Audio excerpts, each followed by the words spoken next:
안녕하세요, 수건도둑입니다. 오늘은 이전 영상인 기본 등급보다 전동 트렁크, 각종 내외장재 장식, 열선 통풍 시트 그런 인기 옵션들이 추가되었지만 추가 옵션을 한 가지 두 가지 넣다 보면 결국에 인스퍼레이션을 가느니만 못한 중간 등급 모던에 이어서 그보다 약 410만원 정도 비싸지고 투싼의 웬만한 옵션은 다 담고 있는 최고 등급이라 할 수 있는 인스퍼레이션, 요 친구에서 추가된 구성과 세금 포함 실구매 가격, 월 할부금까지 한번 간략히 알아볼 텐데요. 제가 저번 영상에서 계속 설명드렸지만 중간 등급 프리미엄에서 추가 옵션 막 지저분하게 중구난방 선택할 바에 무조건 인스퍼레이션 가는 게 좋다. 중간 등급 프리미엄에선 베스트 셀렉션이 마지노선이다. 그렇게 말씀을 드렸었는데 지난 투싼 판매량을 봐도 인스퍼레이션이 짱이고 중고차를 보더라도 밑등급들은 가성비가 수상하기 때문에 되팔 때도 인스퍼레이션이 많이 유리한 부분이 있다. 그렇게 보시면 되고요. 나는 정말 가성비로 살 거야 하시는 분들은 가장 기본 등급인 모던 영상을 참고하셔서 3천만원 초중반대에서 구매해봄도 충분히 괜찮다 생각이 드네요. 제가 제일 웃겼던 건 스포티지 영상에는 이 돈이면 소렌토 사지라는 댓글이 하루에 한 15개 달렸었는데 이번 투싼은 그런 댓글이 하나도 없네? 이러면 또 달리겠지. 아무튼 오늘은 인스퍼레이션이 과연 410만원어치 값어치를 할지 냉장고 한 대 값을 할지 한번 간략히 알아보죠.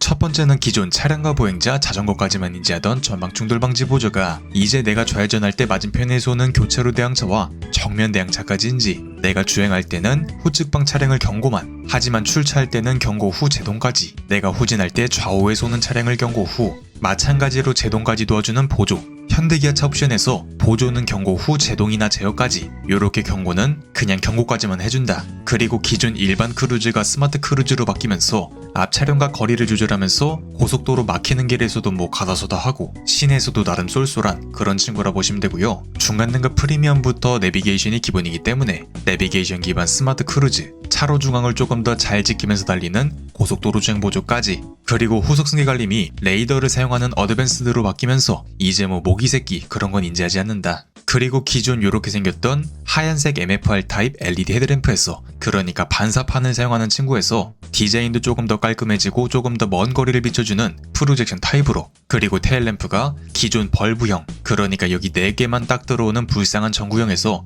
요렇게 또렷하게 날개 모양인 SKT1 테일램프로 바뀐다. 가운데도 한 줄 쫙 들어오고요. 그리고 기존 요렇게 생겼던 4.2인치 계기판 클러스터에서, 그러니까 어느 정도의 풀사이즈의 느낌은 내주는 요만한 4.2인치에서 이제 완전 이렇게 풀사이즈로 바뀌면서 가운데에 팍 꺾이는 게 사라지고 요렇게 일체형으로 바뀐다.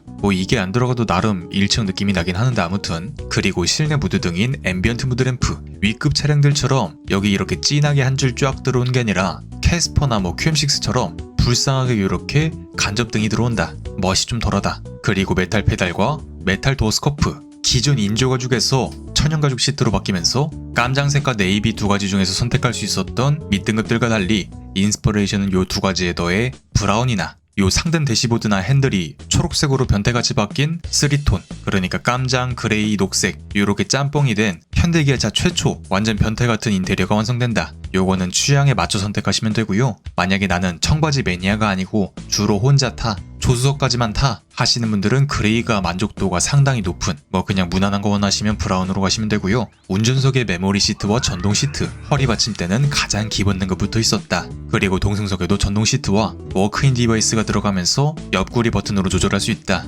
그리고 2열 열선, 기존 시트 가생이에 있던 레버를 당겨서 시트를 눕혀하는 방식에서 이제 트렁크에서 요거 딱 당기면 알아서 눕는다. 투싼 급여한계상 전동은 다음 세대쯤 되지 않을까. 그리고 드디어 2열에도 끼임 방지 윈도우, 속도가 굉장히 느린 무선 충전, 내 스마트워치나 스마트폰이 스마트 키 역할을 할 수 있는 디지털 키 2, 전면부 유리에다가 내비게이션 정보, 현재 속도, 제한 속도, 경고등 그런 것들을 띄워주고 결정적으로 앞 차량과 차간 거리를 투영해주면서 내가 스마트 크루즈를 켰을 때 얘가 제대로 인지하고 줄이고 넓히는지 그런 거를 확실히 직관적으로 보여준다. 둘이 궁합이 굉장히 좋은 옵션이다. 그 정도로 보시면 될 것 같네요.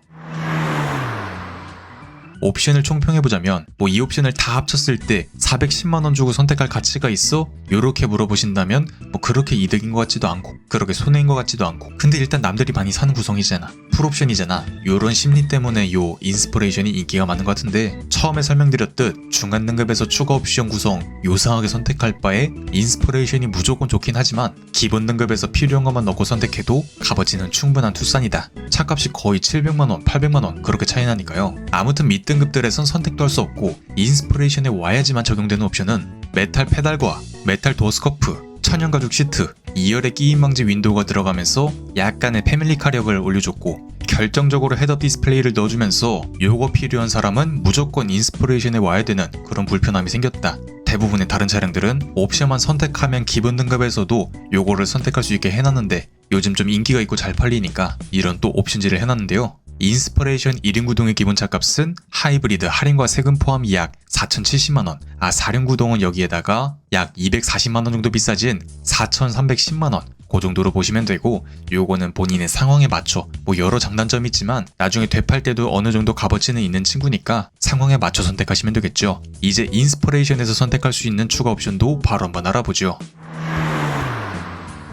첫 번째는 45만원 상당의 빌트인 캠 2, 그러니까 순정 블랙박스고 원에 비해서 이제 음성 녹화도 되고 화질도 좋아지고 무엇보다 내 스마트폰으로 영상을 쉽게 돌려볼 수 있어서 한문철 TV에 제보하기 쉬워진다. 근데 아직은 값에 비해서 상당히 많이 아쉽기 때문에 요거는 본인 상황에 맞춰 가치관에 맞춰 선택하시면 되고요. 증강현실 내비게이션은 전방 카메라가 찍은 영상에다가 내비게이션 정보를 입혀주는 친구다. 요거는 예산에 맞춰 선택하시면 되겠죠. 그리고 다음은 109만원 상당의 요런 왕따시만한 파노라마 썬루프로 조그만하고 감질만 나는 일렬 썬루프와 다르게 천장에 통짜로 들어가면서 개방감이 굉장히 좋은데 가장 중요한 건 내가 요거가 들어간 차량과 안 들어간 차량을 눈으로 보고 그렇게 선택하시면 되겠죠.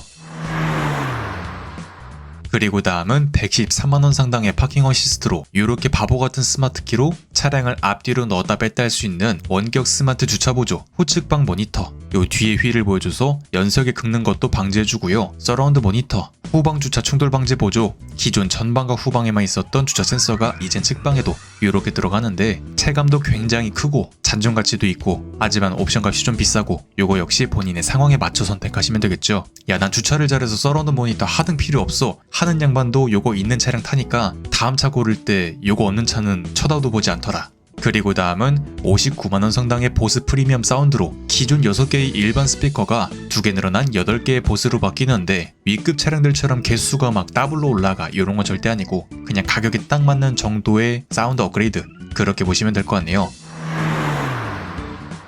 그리고 다음은 시트에다가 이렇게 볼록볼록 엠보싱을 넣어주는 퀼팅 디자인인데 요거 추가하는데 35만원이다. 요것도 마찬가지로 취향에 맞춰 선택하시면 되고 인스퍼레이션은 기본으로 옵션을 거의 다 담고 있기 때문에 추가 옵션은 거의 다 그냥 취향껏 예산에 맞춰 선택하시면 되겠죠. 마지막 역시 한 사이즈 정도 커진 19인치 알로이 휠 타이어로 밑등급에선 요렇게 약간 탑블레이드 디자인의 18인치로 바뀌는데 인스퍼레이션에선 좀 더 요렇게 예쁜 친구로 바뀌는데요. 정말 여러 장단점이 있지만 연비가 리터당 1km 이상 떨어지기 때문에 요것도 분명히 생각해야 할 부분이고 한 가지 재밌는 건 밑등급에서 익스테리어를 선택하면 프로젝션과 LED 테일램프, 19인치 휠 요렇게 짬뽕으로 들어가기 때문에 만약에 프로젝션 헤드램프, LED 헤드램프 요렇게 들어가 있는데 휠이 18인치다? 요거는 빼박 인스퍼레이션이다. 그런 맛을 낼 수 있는데 요 정도까지 차를 그렇게 섬세하게 보는 건 저를 비롯해서 몇몇 변태들 그렇기 때문에 이건 그냥 본인 취향에 맞춰 선택하시면 되겠죠. 그리고 마지막은 차량 외장 디자인을 조금 더 특수하게 꾸며주는 약 85만원 상당의 N9 디자인 패키지로 차량 범퍼가 조금 더 과격하게 바뀌고 휠도 기본으로 N9 전용 19인치로 바뀌고 얘가 지금 쥐색이라서 티가 거의 안 나는데 하얀색 차량은 정말 티가 많이 난다. 나중에 되팔 때도 값어치는 충분한 친구고 그리고 실내는 이렇게 스위드가 들어간 블랙 앤 레드 시트로 바뀌는데 화사한 맛은 없지만 이렇게 조금 더 스포티한 맛은 있다. 요것도 취향에 맞춰 선택하시면 되고 N9 중고차를 보셔도 아시듯 찾는 사람은 있는데 매물은 거의 없어. 그렇기 때문에 요 값은 정말 가격 방어를 잘한다. N9이 80만원 비싸다 해서 나중에 팔 때 일반 차량하고 차이가 없는 게 아니고 그때도 N9이 못해도 50만원, 100만원 이상 비싸기 때문에 돈 생각하지 마시고 그냥 취향에 맞춰 선택하시면 되겠죠. 최종 차값을 알아보자면 인스퍼레이션의 기본 차값 4,070만원, 여기에 파킹 어시스트, 빌트인 캠, 이렇게 두 가지를 추가한다면 4,240만원 이 정도가 나오고요. 나머지 옵션들은 이 값에 더거나 빼서 계산해 보시면 되겠죠. 라이프 스타일은 그냥 도어스판 램프, 트렁크 LED 등, 러기지 스크린 네트 이 정도가 들어가는데 43만원에 이거 선택하면 머리에 빵꾸 난 거다. 요 값으로 다른 친구들을 알아보자. 초기에 납부해야 하는 세금이 기타 비용을 제외한 4,016만원을 전액 할부 시 현대기아의 평균 금리 5% 중반 기준 36개월에 약 121만원, 60개월에 77만원, 선납금을 500 납부한다면 60개월에 72만원, 36개월에 113만원, 선납금을 1000만원 납부한다면 36개월에 98만원, 60개월에 62만원, 선납금을 1500 납부한다면 60개월에 53만원, 36개월에 83만원, 선납금을 2000 납부한다면 36개월에 67만원, 60개월에 43만원, 선납금을 2500 납부한다면 60개월에 34만원, 36개월에 53만원, 24개월에 77만원, 그 정도가 나온다고 보시면 될 것 같네요. 이상 수건도둑이었습니다.